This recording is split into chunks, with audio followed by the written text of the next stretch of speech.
Tiga pemain debutan Arema FC banjir pujian meski kalah pada pekan perdana BRI Liga 1. Wajah baru Arema FC terlihat di BRI Liga 1 2023/2024. Ada 8 pemain debutan yang diturunkan oleh Joko Susilo saat Singoe dan kalah 0-1 dari Dewa United pada laga pekan pertama yang digelar Minggu tanggal 2 Juli tahun 2023. Meski Arema FC menelan kekalahan 0-1 dari Dewa United di Stadion Indomilek Arena, Tangerang, dari segi permainan, tim berjulukan Singoe dan itu memperlihatkan perlawanan yang sengit. Para pemain debutan itu terdiri dari beberapa pemain muda, alumni Liga 2, hingga pemain asing, seperti Hamdi Sula, Icaka Diarra, Mikael Tata, Ahmad Maulana Syarif, Ariel Lucero, Samsudin, Charles Lokolingoy, dan Charles Rafael Almeida. Tentu ini di luar prediksi. Justru pemain yang lebih berpengalaman seperti Dendi Santoso, Jayus Haryono, hingga Evan Dimas duduk di bangku cadangan. Manajer Arema FC, Wibi Dwi Andrias, menjelaskan jika tim pelatih memilih pemain starter berdasarkan hasil latihan. Saya paham karakter tim pelatih Arema FC saat ini. Mereka tidak pilih pemain dari nama besar, tetapi dari siapa yang paling siap, ujar Wibi. Ketika persiapan, Evan Dimas dan Dendi Santoso sempat mengalami cedera, sehingga kondisi fisiknya saat ini belum sebaik pemain lain. Namun, Arema FC tidak ragu memberikan kesempatan bermain kepada pemain debutan. Dari 8 nama yang mendapatkan debut, ada 3 nama yang paling banyak menuai pujian, di mana mereka banyak dibicarakan di media sosial fans Arema FC. 1. Ariel Lucero.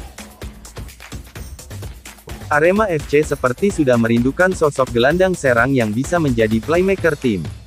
Sebenarnya Ariel sempat diragukan bisa tampil dalam laga pertama karena sempat mengalami masalah di bagian paha.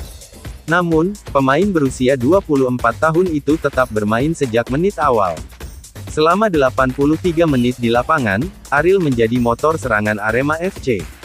Dia tidak hanya membagi bola, tetapi juga memiliki setidaknya 3 peluang shot on target. Sayang, kiper Dewa United, Deden Natsir, sedang tampil apik, sehingga semua tembakannya bisa ditepis. Skill juga terlihat oke, meski pada babak kedua stamina Ariel tampak mulai turun dan menjadi agak emosional. Ia cukup sering menjadi sasaran pelanggaran pemain Dewa United. Meski tak berhasil membawa Arema FC meraih kemenangan, banyak pujian dialamatkan kepadanya. Kerinduan Aremania akan playmaker stylish terobati dengan keberadaannya. Performanya diprediksi makin apik dalam laga selanjutnya, karena Ariel baru bergabung dengan Arema FC kurang dari 2 pekan sebelum kompetisi bergulir, sehingga tidak banyak waktu yang didapatkan untuk beradaptasi dengan rekan barunya di Arema FC. 2. Charles Lokolingoy. Pemain berpaspor Australia ini diturunkan sebagai winger kiri. Meski posturnya terlihat menjulang dan lebih cocok jadi target man, pelatih Arema FC melihat ada potensi lain dari Charles. Beberapa kali dia berhasil menerobos pertahanan Dewa United dengan akselerasinya.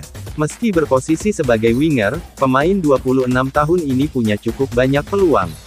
Terutama lewat tendangan dari luar kotak penalti. Dari sayap kiri, dia sering membawa bola ke dalam kotak penalti dan mengeksekusinya. Namun, lagi-lagi kiper Dewa United masih terlalu tangguh. Karena sering melakukan akselerasi, dia juga kehabisan tenaga di babak kedua. Sehingga pada menit ke-72, mantan pemain Brisbane Roar itu ditarik keluar. Performa Arema pun menurun saat dia sudah meninggalkan lapangan. 3. Mikael Tata. Bek kiri timnas Indonesia U19 ini menjalani debut di karir profesionalnya. Tugasnya tergolong berat, menggantikan posisi kapten tim Arema FC, Ahmad Alfarizi yang mengalami cedera. Namun, pemain asal Papua ini tampil percaya diri. Dia tak terlihat canggung. Bahkan di babak kedua dia sempat mengirimkan umpan matang kepada Dedik Setiawan yang berlari di dalam kotak penalti. Sayang, peluang itu tak menjadi gol karena Dedik kurang cepat menyambut bola tersebut. Performanya ini membuat supporter melihat Alfarizi punya pelapis setara saat ini. Beberapa musim terakhir, posisi bek kiri jarang dirotasi. Sehingga saat Alfarizi absen, lini belakang Arema goyah. Dikutip dari bola.com.